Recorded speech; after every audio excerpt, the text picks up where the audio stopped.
방금 낭독한 사사기 7장, 8장의 이야기는 아이들도 잘 아는 내용입니다. 제가 성경을 읽으면서 여호와와 기드온의 칼이여 하니까 어떤 아이는 좋아하던데요. 아이들에게도 아주 드라마틱합니다. 기드온이 300인을 가지고 미디안 연합군 13만 5천을 물리쳤는데요. 13만 5천을 300으로 나누면 일당 100 정도가 아니라 450입니다. 300명 가지고 13만 5천 물리쳤으니까 이렇게 계산하면 450대 1의 승리를 거두었고, 이건 굉장한 겁니다. 그 승리를 생각하는데 그 다음 질문이 있습니다.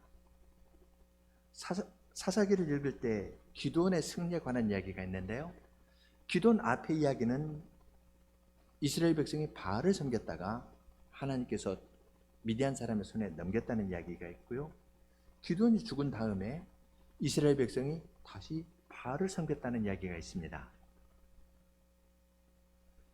여호와와 기드온의 칼이여, 그렇게 이야기할 때에는 좋았는데 기드온이 죽고 난 다음에 여전히 이스라엘은 바알을 섬깁니다. 여기에서 잠시 멈추고 생각을 하게 됩니다. 흔히 하는 말로 그런 말이 있죠. 전투에서는 이겼는데 전쟁에서는 졌다. 어떤 작은 하나의 전투에서는 이겼습니다. 그런데 전쟁에서는 졌습니다. 기드온이 전투에서 이겼습니다. 미디안과의 전투에서 이겼습니다. 전쟁에서 이겼다고 할 수 있을까요? 사사기 기자는 어떻게 평가하는지, 왜 기드온이 만일 전투에서는 이기고 전쟁에서 졌다면 기드온이 어떤 점에서 부족함이 있었는지 생각할 필요가 있을 겁니다. 전투에서 이기고 전쟁에서 이기려면요, 적이 누구인가를 알아야 됩니다. 미디안을 적으로 생각했다면 이겼겠지만 하나님께서 미디안 압제하에 이스라엘 백성을 넘겨주신 것은 그들이 바알을 숭배했기 때문입니다. 적은 미디안이 아니라 우상입니다. 뿐만 아니라 우상을 섬기려는 우리의 마음입니다. 이 문제를 생각하면서 기드온 이야기를 읽어야 우리는 전투에서도 이기고 전쟁에서도 이길 수 있을 것입니다. 하나님께서는 이 사실을 처음부터 기드온에게 아주 명확하게 알려주셨습니다. 기드온은 하나님의 부름을 받기 전에 먼저 자기 아버지 집에 있는 바알의 제단을 헐어버리고 옆에 있는 아세라 목상을 가지고 7년 된 소를 제물로 하나님께 드렸습니다. 그래서 여룻바알이라는 이름을 얻었습니다. 바알이 만일 신이거든 바알이 스스로 논쟁하도록 해라, 쟁변하도록 하라. 처음부터 기드온은 바알과 싸웠습니다. 거기서 승리를 거둔 다음에 그 다음에 미디안과 싸우고, 이것을 통해서 주님께서는 이스라엘 안에서 우상을 섬기려는 마음들을 싹 없애고 하나님만을 사랑하는 거룩한 백성으로 이스라엘 백성을 지어 나가시기를 원했던 겁니다. 그러나 8장 뒤를 보면은 기드온은 실패했습니다. 왜 실패했을까요? 하나님께서 기드온에게 베풀어 주신 은혜가 무엇인지를 조금 찬찬히 살펴볼 것이고, 또한 기드온이 실패한 점이 있다면 어떤 점에서 실패했는지, 이것을 주님의 말씀의 인도를 받아서 말씀이 가르쳐주는 만큼 함께 생각해 보려고 합니다. 6장 뒷부분부터 읽었는데요, 여룻바알이라는 이름을 얻고 난 다음에 기드온은 하나님의 신이 그에게 임하니까 나팔을 불어가지고 사람들을 불러 모았습니다. 그래서 자기가 속한 므낫세 사람뿐만 아니라 아셀, 스불론, 납달리 이런 사람들도 모아들였습니다. 그 숫자는 우리가 보니까 32,000이었습니다. 불러 모은 이야기가요 6장 33절부터 35절에 있고 또 32,000명 가운데에서 300명 추린 이야기가 7장에 나옵니다. 그 사이에 기드온이 양털을 가지고 하나님께 여쭙고 하나님의 뜻을 확인한 이야기가 나옵니다. 이슬이 양털 위에만 있으면 하나님께서 나에게 승리를 주시고 이스라엘을 미디안의 손에서 구원할 줄 알겠습니다. 그렇게 했더니 하나님께서 그렇게 해주셨거든요. 그 다음 날 기도는 하나님께 또 여쭙니다. 하나님 노하지 마십시오. 내가 한 번 더 여쭙겠는데 이번에는 양털 위에는 이슬이 없고 바닥에만 이슬이, 타작마당 바닥에만 이슬이 있게 해주십시오. 그랬더니 그대로 되었습니다. 이 이야기가 이러한 기도원의 기도를 하나님께서 들어주셨습니다. 이 기도도 문맥 가운데에서 봐야 됩니다. 그렇지 않으면 전후 문맥 딱 떼놓고 이것만 가지고 내가 하나님의 뜻을 어떻게 할까? 내가 누구에게 전화를 안 했는데 그 사람이 이렇게 하면 이건 하나님의 뜻이야. 그러다가 이제 다급해지면은 이렇게 저쪽으로 연락해서 이렇게 해가지고 하면 또 하나님의 뜻일까 하면서 그렇게 하는 일들이 우리에게 많이 있죠. 양털과 이슬 가지고 시험하는 것이 잘못 사용되는데 그러한 기도는 기도원의 이 기도는 300명을 고르는데 적에서 이루어집니다. 그리고 나가서 미디안 사람을 물리치는 데에도 이 기도에서 얻은 것이 효력을 발휘합니다. 이 기도는 내가 이것이 하나님의 뜻일까 저것이 하나님의 뜻일까 하면서 이렇게 동전 던져가지고 이럴까 저럴까 하는 그런 식으로 구분하는 것하고는 전혀 다른 이야기입니다. 이 이야기는 아까도 말씀드린 것처럼 6장 30절에서 33절에 35절은 백성을 불러 모읍니다. 많이 오고 있습니다. 32,000명이 나왔습니다. 기도원이 생각한 것 이상입니다. 그런데 앞에 있는 대군은 13만 5천이고 더 많습니다. 힘을 다했지만 이것 가지고는 약대도 있는, 그리고 유목민들은 훨씬 더 싸움을 잘하거든요. 약탈하고 전쟁에 능한 사람들하고 싸우는데 턱없이 부족합니다. 이러한 상황에서 기드온이 책임자로서 하나님께 여쭌 겁니다. 하나님께서는 너 왜 믿음 없이 그런 거 물어보느냐? 그렇게 말씀하시지 않고 기드온의 기도를 2번이나 다 들어주셨습니다. 신비한 일입니다. 이슬이 내릴 때 양털인데 내리고 타작마당에는 안 내리고 또 그 다음에 타작마당에는 내리고 그 다음에 이슬에는 안 내리는 그런 일이 있을까요? 그건 초자연적인 것이고 신비한 일입니다. 기드온의 그 기도로서 하나님께서는 내가 너에게 반드시 승리를 줄 것이다.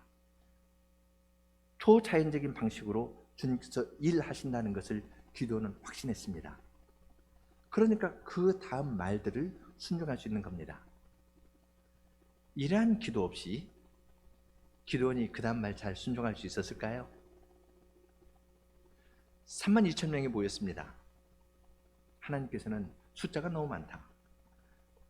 13만 5천이 있고요. 여기 3만 명이면 한 4, 30, 4대 1이나 되겠죠. 4대 1쯤 되는데 이렇게 죽이면 이스라엘 백성들이 우리의 힘으로 이겼다. 내 손이 나를 구원하였다. 이렇게 말할까 두려우니까 두려워하는 사람 다 집으로 돌아가도록 해라. 그랬더니 32,000 가운데에서 22,000명이 집으로 돌아갔습니다. 10,000명 남았습니다. 10,000명 가지고 13만 5천이니까 한 명이 13명 아니면 14명하고 싸워야 됩니다. 어떤 지휘관이 이런 말 순종하겠습니까? 그러나 기드온은 하나님께 기도해서 답을 얻었습니다. 이슬로 하나님께 기도해서 답을 얻으니까 그 다음에 백성들을 다 두려워하는 자 돌아가도록 해라, 그렇게 이야기를 했고, 그 다음 두 번째는 10,000명에서 300명 줄이는 겁니다. 300명 남기면 어떻게 될까요? 32,000명 남았는데요, 300명 남았습니다.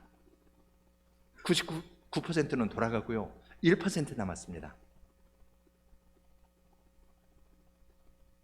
보통 지휘관 같으면 그런 일 못할 겁니다. 그런데 하나님께서 그렇게 하라 하니까 기도는 신비한 방식으로 하나님께서 자기 신에게 기도를 들어주시고 응답해 주신 일이 있으니까 그대로 순종했습니다. 나팔 불어가지고 모아드렸는데요, 그 가운데서 99%는 돌려보내고 1% 남았습니다. 그 1% 사람을 가지고 전쟁에 나아갔습니다. 이제 첫 번째로는 미디안과 싸우는 전투 이야기를 보고, 그 다음에 전쟁 이야기, 전투와 전쟁 두 부분으로 나누어서 이 본문을 조금 더 살펴보겠습니다. 300명을 데리고 기드온이 이렇게 이스라엘 진 가운데 있었는데요, 밤이 되었습니다. 기드온이 잠을 잘 잘 수 있을까요? 여러분이 지휘관이라면 어떠시겠습니까? 저거는 메뚜기 떼처럼 많고 13만 5천이고 나는 300명 있습니다. 450배 저쪽이 더 강합니다. 저쪽은 약대도 있습니다. 낙타도 있어가지고 무수하거든요. 잠을 잘 잘 수 없겠죠.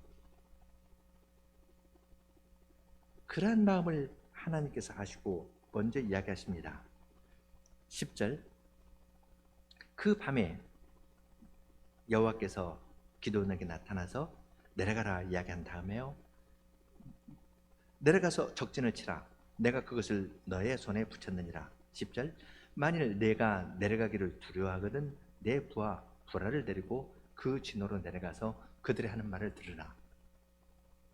하늘의 하나님께서는 기드온의 마음에 두려움이 있는 걸 아셨습니다.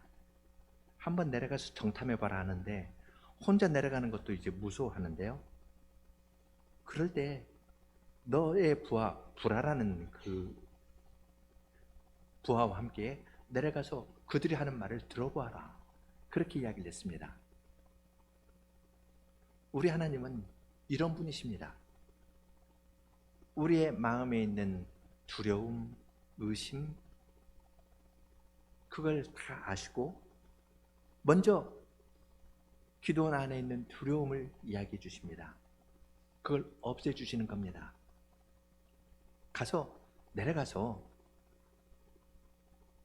미디안 사람들이 하는 이야기를 한번 들어봐라 합니다.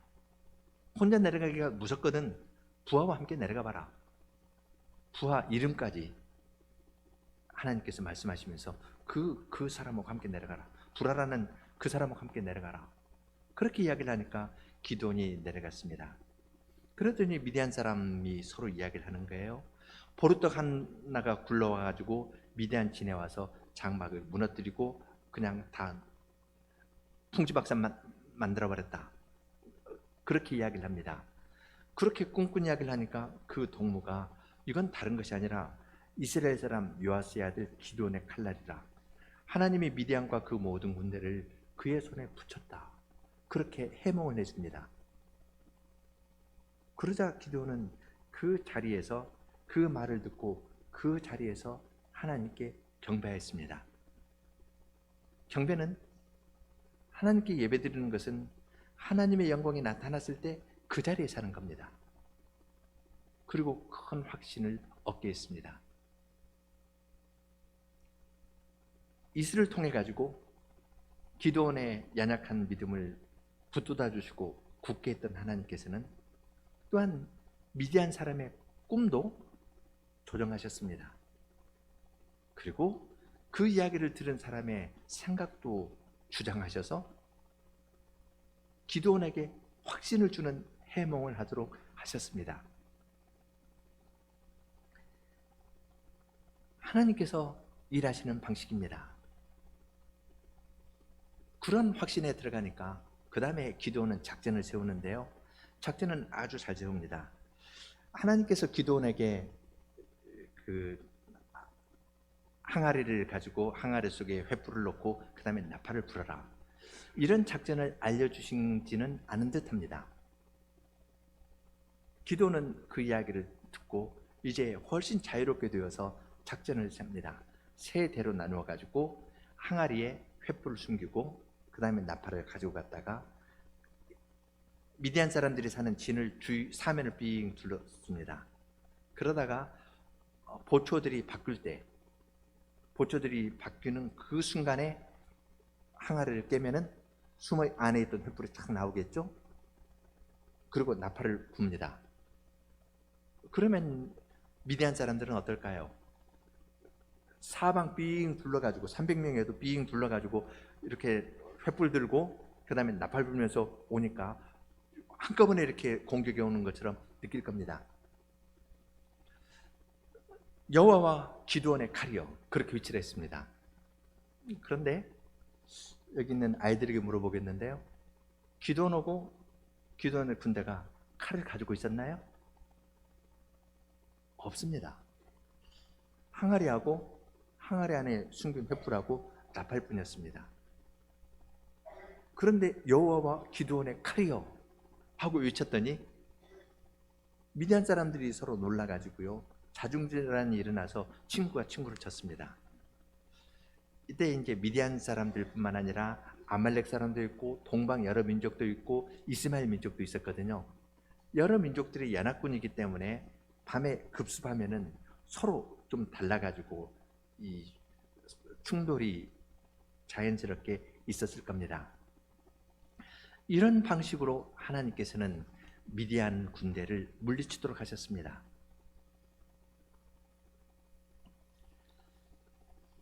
그것이 7장의 이야기입니다. 그런데 7장 뒤에 보면요, 미디안 군대를 물리친 다음에 13만 5천 명이나 되는 사람을 추격할 때에는 이스라엘 사람들이 납달리, 아셀, 므낫세 사람들까지 불러가지고 그들도 와서 함께 미디안 사람을 추격하도록 했습니다. 동시에 7장 뒤 8장 앞에 보면요, 에브라임 사람에게도 이야기를 해서 그들이 요단으로 건너가는 길목을 막고 거기에서 미디안의 두 방백 오렙과 시앱을 사로잡을 수 있는 기회를 줬습니다. 우리가 미디안 사람을 물리쳤으니까 우리들이 저 사람들 다 도륙해가지고 이 도륙하면은 전리품을 얻는 거거든요. 너희들은 손대지 마. 너희들은 미디안 사람을 물리치는데 하나도 참여한 거 없으니까 너희들은 손대지 말고 뒤로 빠져 있고, 우리 300명이 최고의 정예군으로 미디안을 물리쳤을 뿐만 아니라 미디안 사람의 탈출문도 다 우리 거야, 이런 식으로 이야기하지 않았습니다. 물리치는 일을 했지만 그들의 마음은 넓어졌습니다. 그래서 다른 지파 사람들도 함께 참여하도록 했습니다. 그리고 에브라임 사람들이 오지 않았는데요, 에브라임 사람들에게도 이야기를 해서 미디안 방백 오렙과 시앱 두 사람을 잡을 수 있는 기회를 줬습니다. 300명은 이 전쟁이 자기들의 힘으로 수행한 전쟁이 아니고 이 승리는 자기들이 쟁취한 것이 아니라 하나님께서 주신 줄 알았기 때문에 다른 일, 주력 부대를 격파하는 것이 자기들의 임무이고 다른 일을 할 때에는 다른 지파 사람들도 함께 하도록 한 것을 볼 수 있습니다. 그렇게 해서 미디안 군대에 물리친 이야기가 이제 8장까지 계속 이어집니다. 전쟁이 끝난 다음 이야기입니다. 8장 22절로 가서 이제 전투 이야기는 끝났고요, 이제 전쟁에 관한 이야기로 조금 주제를 옮겨가겠습니다. 8장 22절 보면은 그렇게 큰 승리를 거두니까 이스라엘 사람들이 기드온에게 와서 이야기를 합니다. 당신이 우리를 미디안의 손에서 구원하였으니 당신과 당신 아들과 당신의 손자가 우리를 다스리소서. 그렇게 말합니다. 기드온이 미디안의 손에서 구원했나요? 아니면 기드온의 손을 통해서 하나님께서 구원하셨나요? 하나님께서 기드온의 손을 통해서 구원했는데 이 사람들은 이제 하나님에 대한 건 흐릿해집니다. 기드온, 당신이 했으니까 당신과 당신 아들과 당신의 아들의 아들, 당신의 손자가 우리의 왕이 되었으면 좋겠다. 그렇게 말합니다. 그때 기드온이 분명하게 말합니다. 내가 너희를 다스리지 아니하겠고 나의 아들도 너희를 다스리지 아니할 것이요 여호와께서 너희를 다스릴 것이다. 여호와께서 너희를 다스리겠다. 그렇게 하면서 여호와 그분이 왕이라고 이야기를 합니다.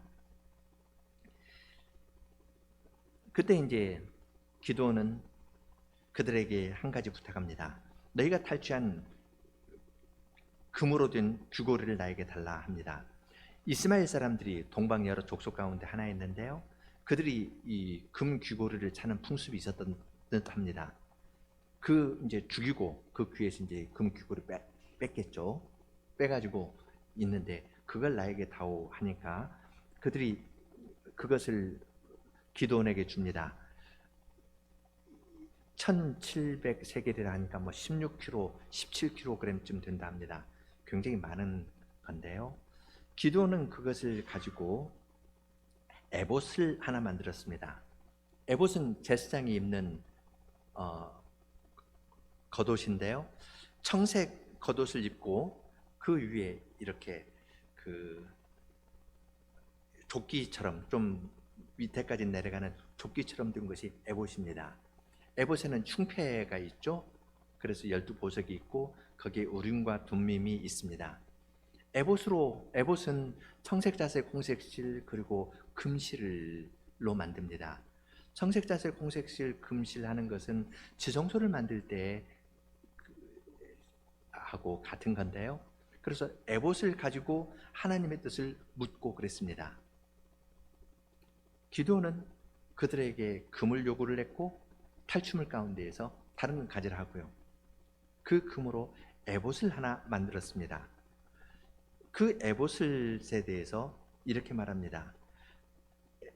자기의 성읍 오브라에 두었더니 이 이스라엘 골짜기 있는 그 부분에 오브라라는 곳이 있다 생각되는데요. 온 이스라엘이 그것을 음란하게 위함으로 그것이 기드온과 그 집의 올무가 되니라 그랬습니다. 에봇은 다윗도 그 제사장이 사울을 피해가지고 올 때 에봇을 가져왔거든요. 에봇을 가지고 하나님 뜻을 물었습니다. 기드온은 그것을 가지고 에봇을 만들었습니다. 에봇을 가지고 하나님의 뜻을 찾았으리라 생각합니다.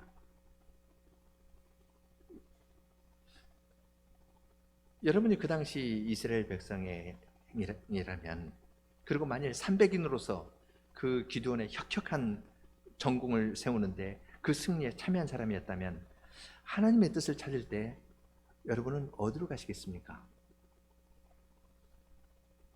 오브라에 있는 기드온에게 하나님의 뜻을 보여주신 그 역사 가운데에서 그곳으로 가시겠습니까?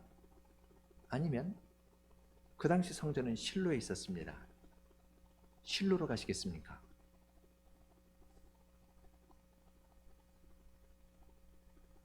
거기에 또 다른 요소가 하나 더 있습니다.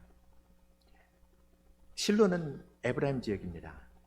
에브라임 사람들은 8장 처음에 보면은 에브라임 사람이 기드온에게 이럽니다. 내가 기드온 미디안 싸우러 갈 때 왜 우리 안 불렀냐? 왜 우리를 이렇게 대접하냐? 했습니다. 에브라임하고 므낫세, 기드온은 므낫세 지파죠. 에브라임하고 므낫세는 둘 다 요셉의 아들이고 형제입니다. 그런데 둘 다 사이가 안 좋았습니다. 에브라임과 므낫세가 사이가 안 좋았습니다. 에브라임은 실로는 우리 지역 가운데 있다. 우리는 최고다. 이런 식의 생각을 갖고 있었습니다. 므낫세는 형제지만요, 좀 밑으로 놓고 보는 거예요.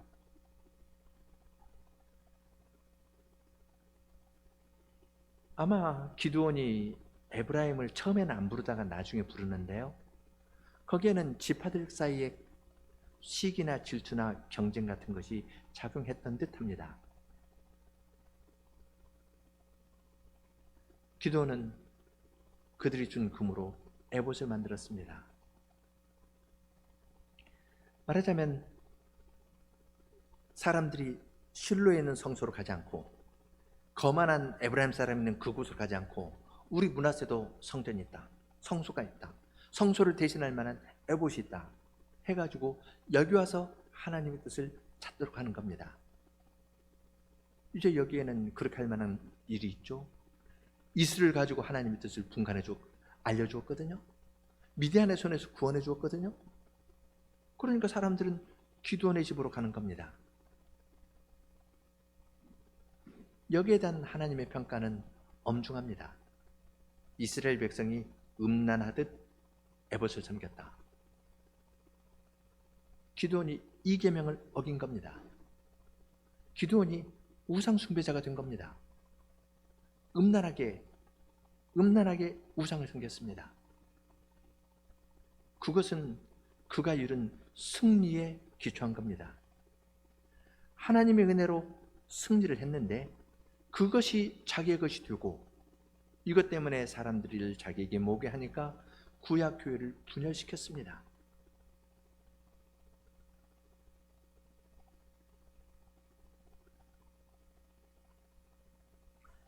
이 계명을 어기니까 기드온이 죽은 다음에 이스라엘 백성은 1계명을 어기는 대로 넘어갑니다. 8장 뒤가 그렇죠. 기드온이 죽음에 이스라엘 자손이 돌이켜 바알을 음란하게 하고 바알 브릿을 자기의 신으로 삼고 바알 브릿이라는 말은 언약이라는 말입니다. 버릿, 바알과 언약을 맺고 떠나버리는 겁니다. 2계명을 어기면 반드시 1계명을 어기는 대로 나아가는 것을 우리는 여기에서도 볼 수 있습니다.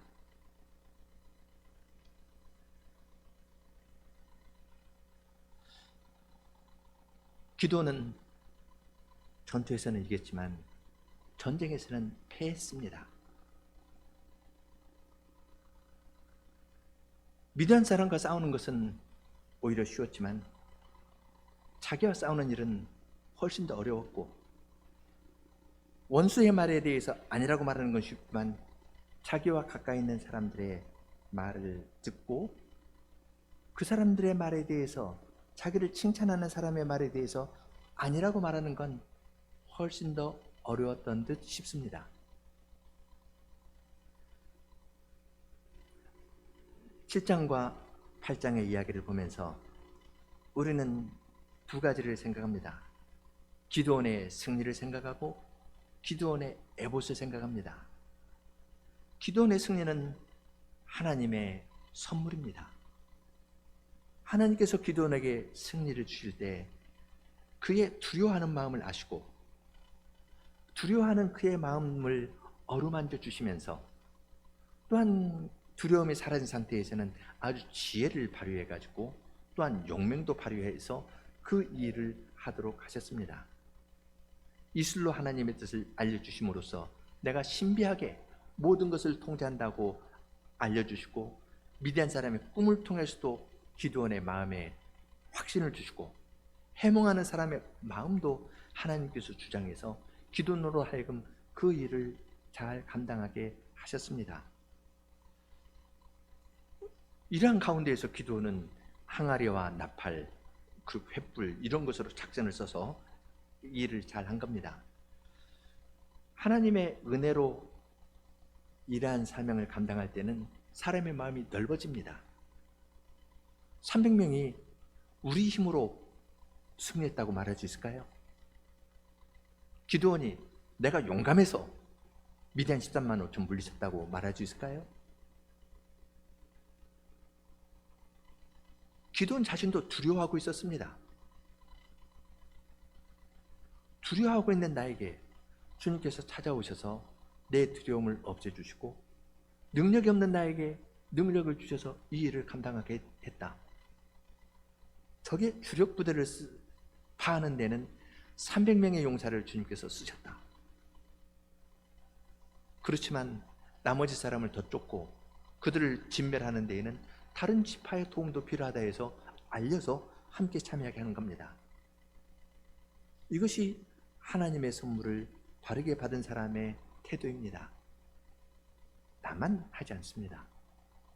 주님께서 나에게 주신 건 다른 사람을 위한 겁니다.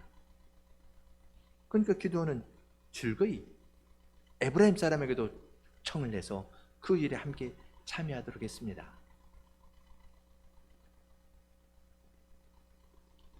기도원의 승리는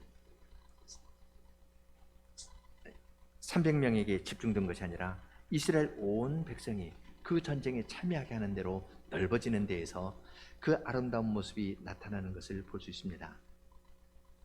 그렇지만 그러한 승리를 했던 기도는 에봇도 만들었습니다. 사사기 8장에서는 두 가지 이야기를 정확하게 합니다. 에봇 만든 이야기를 하고요. 그 다음에 에봇을 만들어서 그것을 음란하듯 섬겼다. 기드온과 그 집의 올무가 되었다. 기드온이 책임이 없다고 말하지 않습니다. 기드온이 승리한 것 때문에 기드온은 이 올무에 떨어진 겁니다. 승리의 경험이 있으니까 이 올무에 떨어졌습니다. 또 다른 올무는 왕과 관련된 겁니다. 30절, 31절 보면은 기드온은 아내가 많음으로 몸에서 낳은 아들이 70인이었고 세겜에 있는 첩도 아들을 낳았으므로 그 이름을 아비멜렉이라 하였더라. 기드온의 아들을 70명 낳았는데요. 이름은 둘 나옵니다. 지금 아비멜렉이 있고요. 그 다음에 9장에 가면 요담 나오는데 지금 여기에서는 아비멜렉 이야기만 합니다. 아비멜렉이라는 말은요, 뜻이 아비 하면은 나의 아버지라는 말입니다. 멜렉은 왕입니다. 아들 이름이 아비멜렉이에요. 그럼 아버지는 뭔가요?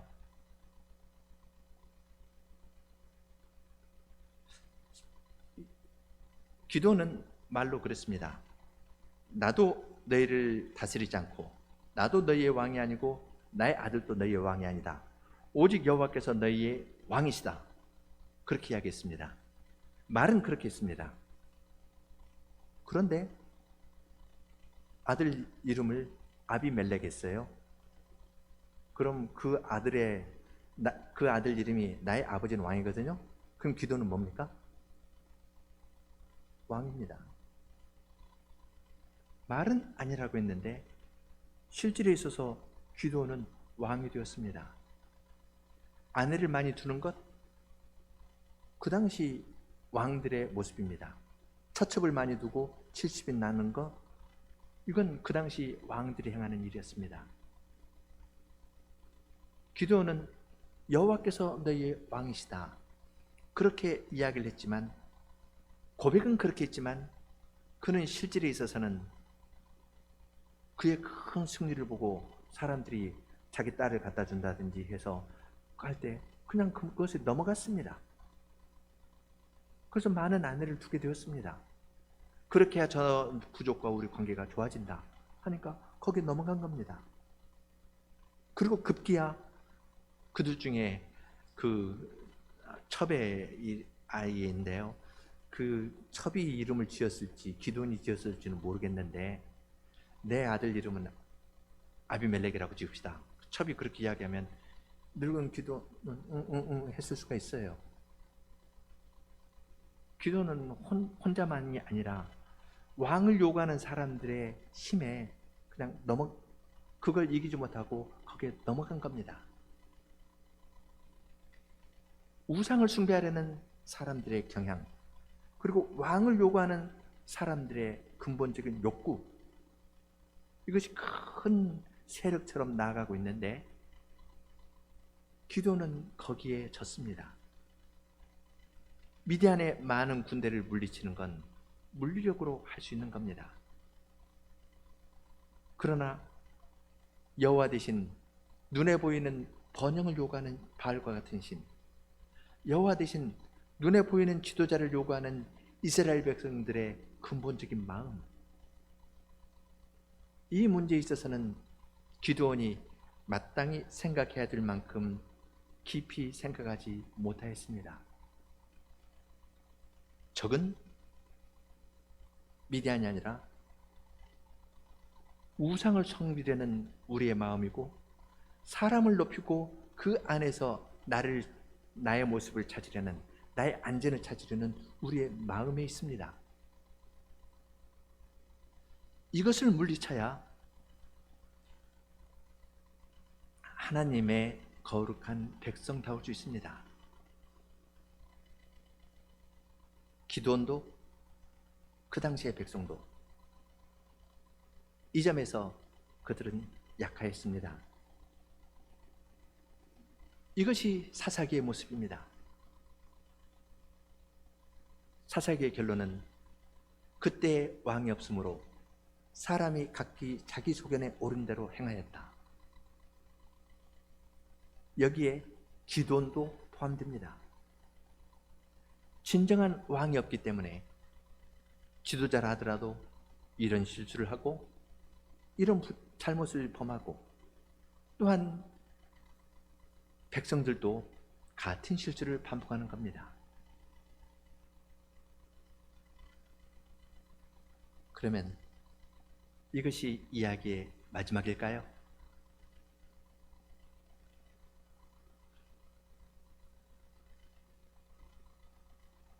이스라엘 백성이 어렵다고 부르짖을 때 하나님께서 예언자를 보내주셨습니다. 그렇지만 그것은 허공을 울리는 소리와 같았습니다. 너희가 애굽에서 너희를 건져낸 하나님을 버렸기 때문이다. 아모리 사람의 신들 바알 두려워하지 마라. 그렇게 이야기를 했지만 그들은 세상을 두려워했고 바알을 두려워했습니다. 바알의 신당이 깨진 것을 보고 그 아버지에게 찾아가서 네 아들 내놔라, 우리가 죽이겠다.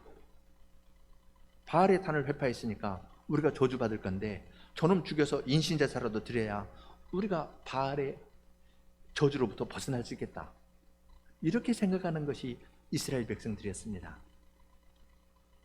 아무런 소망이 없습니다. 하나님의 예언자를 보내도 아무 반응이 없고, 바알을 두려워하지 말라 해도 바알을 두려워하고 더 나가지 못합니다. 그런 가운데에서 주님께서 기드온과 같은 사람을 찾아가서 그를 용사로 만들어 주셨습니다. 그리고 주님의 무한하신 긍휼 가운데에서 미디안의 손에서 7년 동안 신음하는 그의 백성을 구원해내신 겁니다. 기드온을 세우시고 그의 백성을 구원해내셨습니다.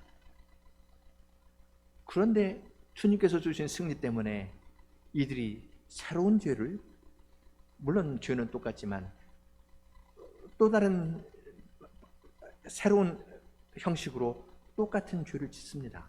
우상숭배의 죄를 에봇을 만들어서 짓고, 왕은 안 된다면서도 아들 이름은 아비멜렉, 내 아버지는 임금입니다. 사람들의 요구에 그냥 기드온이 떠밀려 간 겁니다.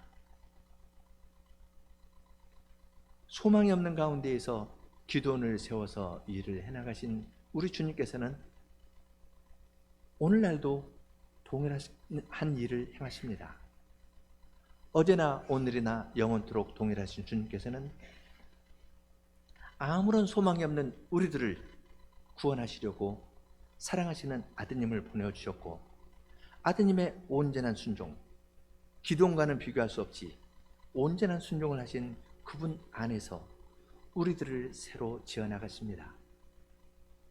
이것이 주님께서 우리 가운데에서 행하시는 일입니다. 구약교회의 작은 이야기, 이것을 우리들에게 들려주시면서 우리들로 하여금 진정한 원수가 무엇인가? 진정한 원수는 다른 사람이 아니고 밖에 있는 대상이 아니라 죄와 육신과 세상과 사탄이라고 이야기를 하면서 우리 마음을 주님의 말씀으로 비추면서 돌이키면서 나아가도록 우리를 인도하십니다. 이것이 지금 주님께서 우리 가운데에서 행하시는 일입니다.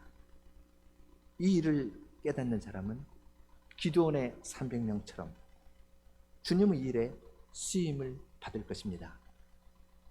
그리고 그러한 사람은 내가 깨달은 것이 주님의 은혜라 생각하기 때문에 넓은 마음으로, 나는 주력 부대를 파는 것이 내 임무이지만 이 일을 마쳤으면 다른 사람들이 이 승리에 참여하도록 이끌어드리는 일을 할 것입니다. 그리고 계속하여서 주님께서 주신 승리를 가지고 내 것인 것처럼 하고 나를 높이고 사람들의 칭찬에 휩쓸리고 칭찬 듣기를 좋아하는 데에서 끊임없이 자기를 부인하면서 나아갈 겁니다. 같이 기도하겠습니다.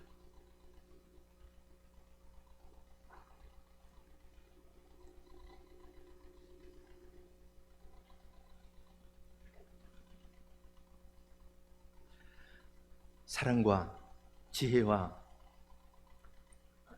능력이 충만하신 하나님, 주님께서 옛적 기드온을 통해서 행하신 일을 볼 때에 거기에 나타난 하나님의 사랑과 지혜와 능력이 한이 없음을 저희들이 깨닫습니다. 주님께서는 사람이 아무런 가능성도 없고 소망이 없을 때 그러한 사람을 주님의 언약 때문에 그러한 백성에게 찾아오시고, 지도자도 자격이 없는 자이지만 주님께서 함께 하시면서 그를 붙들어 그의 마음에 있는 두려움과 연약한 것들도 없애주시고 채워주시면서 주님의 일을 능력 있게 이루어 나아가셨습니다. 주님의 그러한 은혜를 깨달았으면 계속 그러한 상태에서 여호와만이 우리의 왕이시다 하고 하나님만을 높이면서 살아야 될 터인데, 그렇지만 기드온은 지파 간의 반목과 갈등, 또한 왕을 원하는 사람들의 욕구나 자기의 행복을 추구하는 신을 구하는 사람들의 종교적인 욕망을 이겨내지 못하고 그냥 넘어진 것을 저희들이 주님의 말씀에서 봅니다. 이러한 말씀을 읽을 때 그것이 옛날 기드온과 그 시대 사람의 문제가 아니라 바로 오늘날 저희와 저희 교회의 문제임을 저희들이 깨닫고 주님 앞에서 저희 자신을 낮추고 근원적인 것들을 생각하게 됩니다. 주님께서 은혜로 주신 좋은 것들이 있는데 그것을 높이면서 하나님의 말씀보다도 그러한 전통을 높이거나 사람을 높이는 일이 저희에게 있었기 때문에 주님께서 저희를 낮추신 것을 저희들이 여러 현실 가운데에서 보고 주님 앞에서 저희 자신을 낮추고 더 주님의 자비를 구하게 됩니다.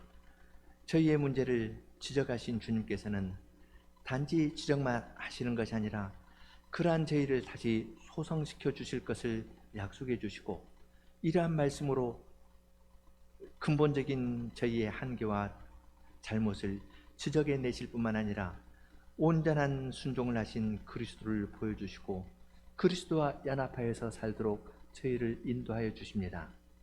그러한 자리에 저희들이 섰사오니